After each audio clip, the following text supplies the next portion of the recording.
اس کے بعد یکے بعد دیگرے دشمن 3 روز تک ہم پر حملے کرتا رہا، لیکن اس نے ہر دفعہ منہ کی کھائی، پھر ٹھنڈا ہو گیا۔ اب اس نے اپنی توجہ دوسری طرف مبذول کر لی تھی، جس کا فائدہ میں نے اٹھایا، اور اگلی ہی رات سے ہماری نائٹ پٹرول پارٹیوں نے دشمن کی صفوں میں اس کے علاقے میں کھلبلی مچانا شروع کر دی تھی۔ یہ انتہائی اقدام تھا جو میں اللہ کی مدد اور اپنے جوانوں کی قوت ایمان کے بل بوتے پر اٹھا چکا تھا۔ اصولی طور پر میں ایسا کرنے کا مجاز نہیں تھا، میرے پاس تو اپنے علاقے کی حفاظت کے لیے بھی جوان میسر نہیں تھے، لیکن تب میں نے جارحیت بہترین دفاع ہے کی حکمت عملی اپنائی۔ اس طرح میں نے اپنی دانش میں حاصل کر لیے تھے۔ ایک طرف تو ہمارے جوانوں اور رضاکاروں کا مورال بڑھنے لگا تھا، اور دوسری طرف دشمن کی صفوں میں مسلسل کھلبلی پھیل رہی تھی۔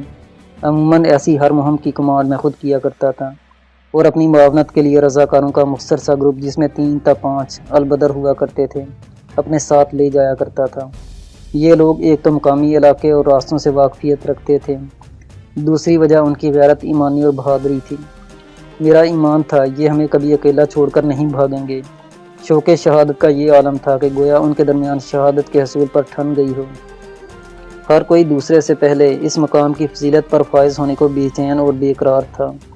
جہاں کہیں حملے میں شدت پیدا ہوتی، یہ مجاہد دیوانہ وار اس میں کود پڑتے، اور جب تک دشمن خاموش نہ ہو جاتا ان کے اقدام واپس نہ پلٹتے۔ ان گمنام سرفروشوں نے قدم قدم پر ہمارے جوانوں کے لیے عزم و عمل کی مثالیں قائم کی۔ عملی اور دلیری نے دشمن کو اس محاذ پر بھی سر اٹھانے کا موقع نہیں دیا۔ اس کے سر اٹھانے سے پہلے ہی ہم نے اس کے سر کو کچل کر رکھ دیا۔ کاش ہماری ہائی کمان بھی دفاع کی بجائے جارحیت کو اپنا مقصود ٹھہراتی، ہم اس ذلت سے بچ جانے میں کامیاب ہو جاتے۔ 31 نومبر کو عید تھی۔ ہم نے یہ عید مقامی محب وطن بنگالی آبادی کے ساتھ محاذ پر ادا کی۔ اس روز جب ہم سب اکٹھے ہاتھ اٹھا کر رو کر خدا کے حضور اپنے گناہوں کی معافی مانگ رہے تھے، تو نہ جانے میں ایسا کیوں محسوس کرنے لگا تھا کہ شاید اللہ تعالی ہمارے گناہوں سے صرف نظر فرما لیں گے۔ افسوس یہ میری سوچ تھی۔ 21 نومبر کی شام کو ہی دشمن نے ایک برگیڈ کی قوت کے ساتھ ہم پر حملہ کر دیا۔ یہ حملہ اچانک اور خلاف توقع تو نہیں تھا، لیکن ہم نے یہ نہیں سوچا تھا کہ دشمن اتنی زیادہ قوت کے ساتھ کبھی ہم پر حملہ آور ہوگا، کیونکہ ابھی تک باقاعدہ جنگ کا اعلان بھارت یا پاکستان کی طرف سے کسی ملک نے نہیں کیا تھا۔ ہم نے 3 دن جان توڑ لڑائی لڑی اور متعدد شہادتوں کے بعد حملے کا زور توڑ دیا، لیکن شہادت اتنی زیادہ تھی کہ دوبارہ اپنی بکھری ہوئی پوزیشنوں کا سنبھالنا ہمارے لیے ناممکن تھا۔ اس کے ساتھ ہی ہمیں حکم مل گیا کہ دریائے سرما پر لوٹ آئیں۔ چھاتک میں ہماری جگہ دوسری کمپنی نے لے لی تھی، کیونکہ میرے بیشتر جوان شہید یا زخمی تھے۔ میں نے سب سے پہلے شہیدوں کو سلٹ میں دفن کرنے کے انتظامات کیے، اس کے بعد اپنی پوسٹ پر لوٹ آیا۔ لڑائی مسلسل جاری تھی۔ اس کے بعد 17 دسمبر تک ہمیں ایک پل بھی سکون میسر نہ آ سکا۔ دشمن ہر روز نئے زور و شور کے ساتھ حملہ آور ہوتا۔ اس کا ہر حملہ گزشتہ حملے سے زیادہ قوت کے ساتھ ہوتا تھا۔ یوں محسوس ہوتا جیسے وہ اپنی ساری فوج کو مروانے کے بعد بھی سلہٹ پر بہر صورت قبضے کا عزم کر چکا ہے۔ دشمن کا نقصان ہمارے مقابلے میں کم از کم 50 گنا زیادہ تھا، لیکن اس کے پاس مکتی باہنی کی صورت قربانی کے بکرے موجود تھے۔ وہ ہراول دستوں میں جھونک کر جنگ کا ایندھن بناتا رہا۔ ہمارے پاس کیا تھا؟ میرے جوان ایک ایک کر کے مجھ سے رخصت ہو رہے تھے۔ شہادتیں بڑھ رہی تھیں، سازشیں بڑھ رہی تھیں، دشمن کا زور بڑھ رہا تھا۔ دلدلی موسم کی عذاب ناکیوں نے ہمارا ناطقہ بند کر رکھا تھا۔ جوان شدید بخار اور کمزوری کی حالت میں مورچے سنبھالے بیٹھے تھے۔ اب تو صورتحال اتنی بگڑ چکی تھی کہ ہمارے پاس زخموں پر رکھنے کے لیے مرہم پٹیاں بھی باقی نہیں بچی تھیں۔ شدید زخمیوں کو لے جانے کے لیے اس طرف ہیلی کاپٹر کی آمد بھی دشمنوں نے ناممکن بنا دی تھی۔ ہماری آمد کو آنے والے ہر راستے پر مکتی باہنی کے بھیڑیے اپنے بھارتی درندے آقاؤں کے ساتھ گھات لگائے بیٹھے تھے۔ انہوں نے ہر قابل ذکر پل کو یا تو تباہ کر دیا تھا یا پھر اس پر قابض ہو گئے تھے۔ ان لوگوں نے ملحقہ دیہاتوں میں پاکستان کی حمایت کرنے والے بے گناہوں کو اس طرح چن چن کر اور اذیتیں دے دے کر شہید کیا تھا کہ اب کوئی مقامی مسلمان خوف کے مارے ہماری مدد کی ہمت نہیں کر پاتا تھا۔ راشن کے محفوظ ذخائر ختم ہو رہے تھے، رسد کے راستے مسدود تھے، گولہ بارود نہ ہونے کے برابر تھا، نفری روز بروز کم پڑتی جا رہی تھی۔ دسمبر کے آغاز میں تو یہ نوبت آ گئی تھی کہ مورچوں میں نصب گنوں پر ہمارے قریباً تمام گنر وہ تھے جو زخموں سے چور چور ہونے کے سبب کسی نقل و حرکت کے قابل نہیں رہ گئے تھے۔ اور بمشکل اپنی جگہ بیٹھ کر صرف احکامات ملنے پر گن کا ٹریگر ہی دبا سکتے تھے۔ 1 دسمبر کو مجھے ڈویژن ہیڈ کوارٹر سے ایک ذاتی پیغام موصول ہوا۔ بمشکل ایک ہیلی کاپٹر یہاں تک زخمیوں کو لینے آیا تھا۔ اس میڈیکل کور کے 2 ڈاکٹر اور کچھ جان بچانے والی دوائیاں تھیں، یا پھر ہمارے ذاتی خطوط۔ یہ خط مجھے معظم نے لکھا تھا: صورتحال روز بروز سنگین تر ہوتی چلی جا رہی ہے۔ مجھے تمہارے محاذ کی تو خبر نہیں، لیکن اگر یہاں کوئی عقل کا اندھا نہیں کہ جلد یا بدیر دشمن ہم پر قابض ہو جائے گا۔ کاش تم اندازہ لگا سکتے کہ میں نے کتنا کرب جھیل کر یہ فقرہ لکھا ہے۔ شیر افغان، ہمیں اپنی بہادر فوج پر اعتماد ہے، لیکن تاریخ کا طالب ہونے کے ناطے میرا یہ ایمان ہے کہ دنیا کی کوئی فوج اپنی توپوں سے اپنے عوام کے دلوں کو مسخر نہیں کر سکتی۔ ہندو کے زہریلے پراپیگنڈے نے ہمارے بھولے بھالے بنگالی بھائیوں کے ذہنوں میں بری طرح گھر کر لیا ہے۔ ساون کے اندھے کی طرح وہ تصویر کا ایک ہی رخ دیکھنے پر تل گئے ہیں، اور انہیں ہر طرف ہرا ہی ہرا سجائی دیتا ہے۔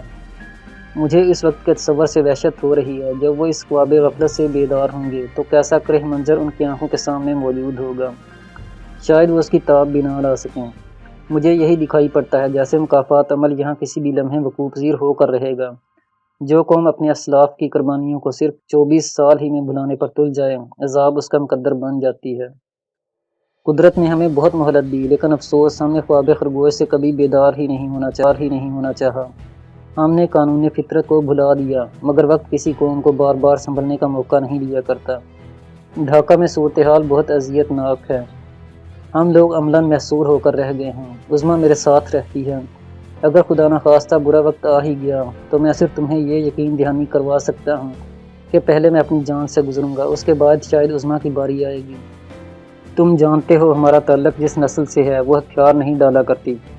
اگر کبھی یہ نوبت آئی تو میں زندہ گرفتاری دے کر اپنے شہید باپ کی روح کے سامنے شرمسار نہیں ہوں گا۔ میں عظمیٰ کے ساتھ نیپال کی طرف نکلنے کی کوشش کروں گا۔ اس کو کلکتہ سے متعلق خاصی معلومات ہیں جہاں سے ہمیں مدد میسر آ سکتی ہے۔